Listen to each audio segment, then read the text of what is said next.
जय हिंद दोस्तों, मैं हूं रामकेश चौधरी। आज अपन बात करने वाले हैं लोकायुक्त की। लोकायुक्त और लोकपाल अपने सिलेबस में ऐड है। ये टॉपिक अपन क्यों पढ़ रहे हैं? क्योंकि आर्ट्स में से जेई का जो सिलेबस है उसमें नया टॉपिक जुड़ा है, राजस्थान की राजनीति और प्रशासनिक व्यवस्था। इसको अपन वन बाय वन सारे टॉपिक कर रहे हैं। राज्यपाल से अपन स्टार्ट किया था, ये सारे टॉपिक अपन कवर कर चुके हैं। लोकायुक्त पर आज अपन बात करने वाले हैं।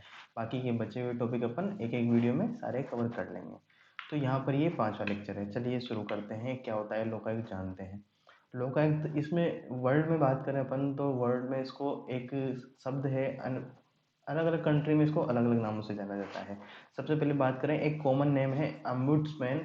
इस नेम से इसको मैक्सिमम देशों में है, वहाँ पर इसको जाना जाता है। लेकिन इंडिया की बात अगर मैं करूँ तो इंडिया में इसको लोकपाल या लोकायुक्त दो शब्दों से देखा जाता है। लोकपाल की बात करेंगे अपन अगर कंट्री के बेस में करेंगे, भारत के बेस में, केंद्रीय सरकार के बेस में करेंगे तो लोकपाल शब्द वहाँ पर यूज होगा। जबकि अगर राज्यों के बेस में अपन बात करेंगे और राजस्थान की खासकर बात करेंगे तो लोकायुक्त शब्द का यहाँ पर प्रयोग होगा।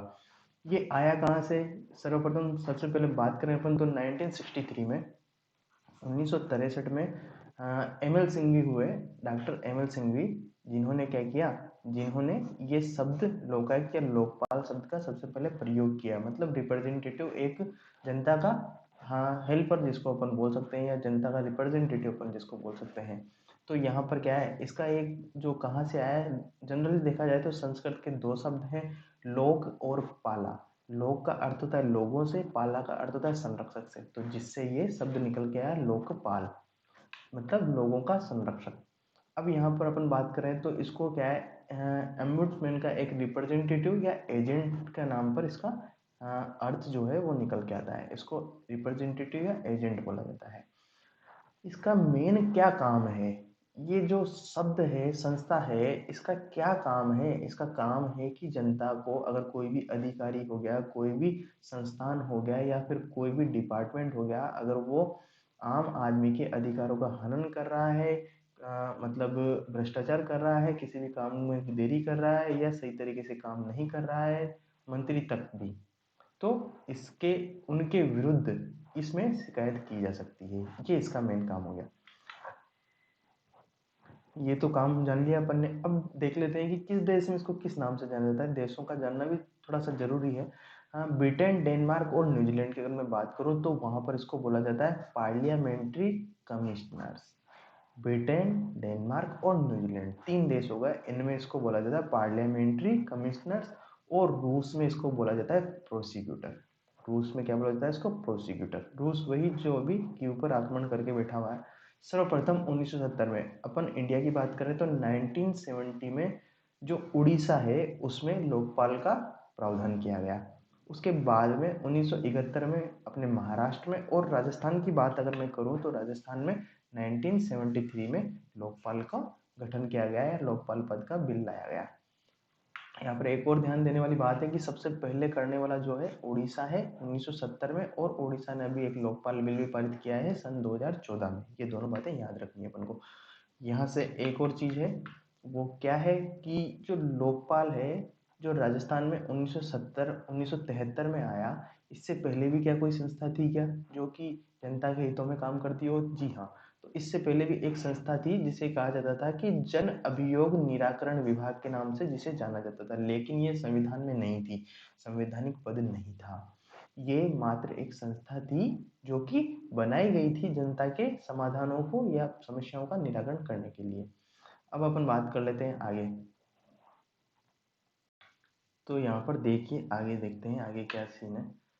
अब जो ये संशोधन ये आया, लोकपाल लोकायुक्त का विधेयक आया राजस्थान में, यहाँ पर इसका कारण क्या था कि जो आम जन में विश्वास बनाना था इन सामाजिक और जो ये सरकारी तंत्र हैं इनके प्रति। मतलब ईमानदारी से काम करें, सब अपने पद पर रहें, इस पद का दुरुपयोग ना करें, भ्रष्टाचार ना करें, और अपने कर्म को सही से करें। इसके लिए इसकी स्थापना की गई। ये कब की गई? राजस्थान में 1973 में, लोकायुक्त के रूप में। दोस्तों इसकी पीडीएफ आपको कंप्लीटली मिल जाएगी। वीडियो के डिस्क्रिप्शन में मैं एक टेलीग्राम चैनल का लिंक दे दूंगा, वो ज्वाइन करके आप इसकी कंप्लीट पीडीएफ, अपन जितने भी लेक्चर पढ़ेंगे सभी के कमेंट पीडीएफ में प्रोवाइड करा दूंगा लास्ट में, आप उससे पूरा रिवाइज कर सकते हैं। तो इसके लिए कतई भी आपको टेंशन लेने की जरूरत नहीं है। अब यहाँ पर लिखा हुआ है कि 3 फरवरी 1973 को, 3 फरवरी 1973 को ये राजस्थान में प्रभावी हुआ, जबकि 26 मार्च 1973 को राष्ट्रपति का साइन हो गए थे। मतलब ये एक विधेयक बन गया था और संपूर्ण भारत में ये लागू हो गया था। अब केंद्र की बात करें तो केंद्र में अभी लोकायुक्त अधिनियम आया, कब आया ये? 2013 में, जब लोकपाल का पद आया। और ये 1 जनवरी 2014 को रूल बन गया कि एक लोक आयुक्त और एक लोकपाल होगा। लोकपाल जो है वो तो होगा सेंटर के लिए, लोकायुक्त होगा जो राज्यों के लिए होगा। इतनी देर से बात कर रहे हैं लोकायुक्त लोकपाल की, तो ये भी जान लेते हैं कि राजस्थान के लोकायुक्त हैं जो वर्तमान में कौन है। लोकायुक्त से मतलब हो गया कि जो आम जन की बातों को, सरकार में अगर कोई दुरुपयोग कर रहा है, आम जन के सरकारी पद पर रहकर आम जन के हितों का कोई दुरुपयोग कर रहा है या भ्रष्टाचार कर रहा है, तो उसके खिलाफ अपन को सहायता कौन करेगा? प्रताप कृष्ण लोहरा जी करेंगे। अभी वर्तमान में लोकायुक्त है राजस्थान के। कार्यप्रणाली की बात करें तो कार्यप्रणाली में कुछ नहीं है। कोई भी व्यक्ति, एक जनसामान्य जिसके खिलाफ अपन को शिकायत करनी है, उसका पद, उसका नाम, मुद्दा क्या है और उसके खिलाफ क्या साक्ष्य है अपने पास, ये सब लिखने, साथ ही अपना नाम, अपना पता, अपना क्या व्यवसाय है स्वयं का, ये सब भी लिखना है। और आप इसको डाक के माध्यम से भेजो, फैक्स के माध्यम से भेजो या ईमेल करो। ये सारी जानकारी यहाँ पर आ गई है। ये सब इसमें मुद्दा उसमें डिफाइन करना है कि क्या मुद्दा है। अगर मान लीजिए जिसने शिकायत की है, जिस भी व्यक्ति के खिलाफ, जिस भी पदासीन अधिकारी के खिलाफ, अगर वो व्यक्ति चलता बना या मतलब स्वर्ग सिधार हो गया, मृत्यु हो गई उसकी, तो जो उसका उत्तराधिकारी होगा वो इसमें अपील कर सकता है या फिर इसके आगे की जो कार्रवाई होगी उसमें भाग लेगा। अब इसके लिए पैसे टके तो लगने ही है भाई साहब, 10 रुपये देने पड़ेंगे आपको, स्टाम्प या नोटरी करा के 10 रुपये की, और भेजना पड़ेगा उसके बाद। ये एक न्यायिक अभिक्रिया है, मतलब इसमें पुलिस का भी रोल रहता है। हाँ, अभी आगे पढ़ते हैं, जो दंड वगैरह है उनको आगे देख लेंगे। वार्षिक प्रतिवेदन की बात करूँ मैं यहाँ से, एक इम्पोर्टेंट बात है कि इसका एक वार्षिक रिपोर्ट तैयार की जाती है लोकायुक्त के द्वारा। उसमें बताया जाता है कि पूरे साल भर में इतने केस आए, इतने सुलझ गए, इतने बचे हुए हैं। ये सारी रिपोर्ट बना करके ये भेजते हैं राज्यपाल साहब को। राज्यपाल साहब लोकायुक्त को, हाँ, यहाँ से एक चीज़ और आपको मैं बता दूं कि लोकायुक्त को जो नियुक्त करते हैं वो राज्यपाल करते हैं, और इसका कार्यकाल है जो 5 वर्ष का रहता है। एक लोकायुक्त दोबारा लोकायुक्त नहीं बन सकता, मतलब इसकी पुनरावृत्ति नहीं हो सकती। ये इम्पोर्टेंट है बात। और इसका जो सिलेक्शन है, सिलेक्शन से मतलब है कि इसको जो नियुक्त करने के लिए जो समिति का गठन किया जाता है, उस समिति में 3 सदस्य होते हैं। एक तो मुख्यमंत्री हो गया, विपक्ष का नेता हो गया, और राजस्थान हाई कोर्ट के चीफ जस्टिस हो गए। इन तीनों की समिति के गठन की सिफारिश के बाद राज्यपाल इसको नियुक्त करते हैं 5 साल के लिए। क्लियर है? आगे देख लेते हैं जांच और अन्वेषण की प्रक्रिया। अब जिस भी मंत्री, मतलब जिसके भी खिलाफ शिकायत जैसे आती है, तो भारतीय दंड संहिता के तहत उसमें ये शिकायत का संज्ञान ले सकता है। मतलब उस व्यक्ति को ये समन भेजेंगे, समन भेज के उसको बुलाएंगे कि आपके खिलाफ ये शिकायत है। आप, अगर वो खुद नहीं आ सकता है तो उसका कोई प्रतिनिधि आ जाएगा या फिर अन्य कोई व्यक्ति आ जाएगा जो ये सबूत रखेगा कि ये जो शिकायत है, अगर ये गलत है तो वो सारे जो भी दस्तावेज है वो समक्ष प्रस्तुत करेगा डिपार्टमेंट के। ये तो हो गया। अगर वो मान लीजिए कहीं गलती से उसमें वो मतलब घपले में पा गया, तो घपले में पा गया तो भारतीय दंड संहिता 1860 की धारा 193, धारा याद रखिएगा 193 के तहत उसमें न्यायिक कार्यवाही हो सकती है। उसको जेल भेजा जा सकता है, उसको दंडित किया जा सकता है। ठीक है। कार्य क्षेत्र की बात करें कि जो लोकायुक्त है ये किस किस क्षेत्र के व्यक्ति को, मतलब किस किस की गिरबान पे हाथ डाल सकता है अगर जांच में वो दोषी पाया गया तो देखिए यहाँ पर मोटे मोटे नाम आ रहे हैं। मंत्री जी आ गए, सचिव आ गए, विभागों के अध्यक्ष आ गए, लोक सेवक आ गए, जिला परिषदों के प्रमुख आ गए, उप प्रमुख आ गए, पंचायत समितियों के प्रधान उप प्रधान आ गए। जबकि पंचायत समितियों के अध्यक्ष हो गए, नगर पालिका महापौर, नगर परिषद, ये सभी आ जाएंगे। इन सभी कर्मचारियों के विरुद्ध अगर कोई सूचना आती है, अगर ये किसी भ्रष्टाचार में लिप्त पाए जाते हैं, तो लोकायुक्त के पास इनकी शिकायत करनी है। और लोकायुक्त इसमें इनको, अगर ये पाए गए तो दंड के भागीदारी होंगे। शिकायत कब की जानी चाहिए?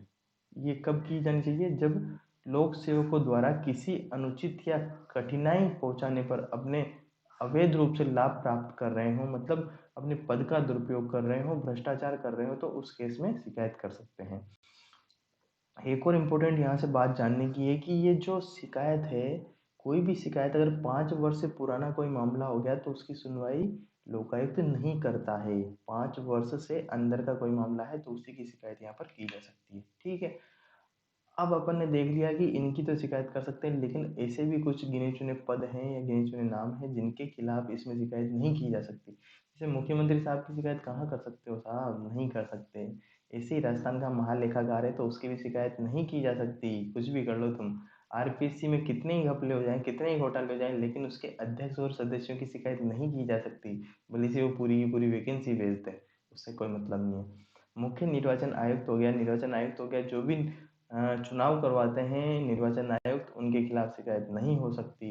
ऐसे ही विधानसभा सचिवालय के अधिकारी कर्मचारी हैं तो उनके खिलाफ शिकायत नहीं हो सकती। पंचों सरपंचों के विरुद्ध शिकायत होती है, लेकिन इसमें क्या है, ये संज्ञान नहीं ले सकता, इनको बुला नहीं सकता, इनसे इनके खिलाफ कुछ कार्रवाई नहीं कर सकता, इसका अधिकार नहीं है। और साथ ही अगर कोई आदमी सेवानिवृत्त हो गया तो उसकी शिकायत करके क्या निकालोगे तुम, उसको भी ये छेड़खानी नहीं कर सकते।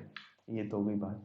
अब इसकी शक्तियों की बात करें तो शक्तियों की बात तो यही है कि ये संविधान, ये आईपीसी की धारा 7 के तहत 1973 के अंतर्गत लोकायुक्त जो है, जो किसी भी मामले में अगर कोई मंत्री या लोक सेवक अगर भागीदारी पाया जाता है तो ये उसकी जांच कर सकते हैं।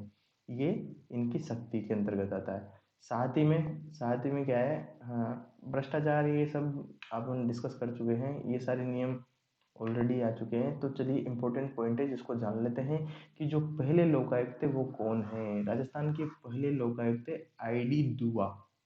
आईडी दुआ, कौन सी आईडी, फेसबुक की आईडी नहीं है, आईडी दुआ। न्यायमूर्ति आईडी दुआ उच्चतम न्यायालय के मुख्य न्यायाधीश थे। सबसे पहले लोकायुक्त बने, कब बने, 1973 में। कब सर्जित हुआ था, मतलब 1973 में। अभी डिस्कस कर चुके हैं अपन, 1973 में लोकायुक्त पद सर्जित हुआ था, तब ये आईडी दुआ बने। अभी वर्तमान में कौन है ये मैं पहले भी बता चुका हूँ, एक बार और बता देता हूँ, प्रताप कृष्ण लोहरा जी वर्तमान में कौन है, लोकायुक्त हैं। और लोकायुक्त बनने की शर्तें हैं, शर्तें से मतलब है कि किसी भी राजनीतिक पार्टी से नहीं होना चाहिए, दिवालिया नहीं होना चाहिए, पागल नहीं होना चाहिए, और उच्च न्यायालय का न्यायाधीश रहा होना चाहिए, किसी भी उच्च न्यायालय का न्यायाधीश, पूर्व न्यायाधीश होना चाहिए। ठीक है। साथ ही में किसी भी पद पर, लाभ के पद पर कार्यरत नहीं होना चाहिए। और एक इम्पोर्टेंट फैक्टर है कि आज तक एक ही उप लोकायुक्त नियुक्त किए गए हैं, केपीयू मेनन।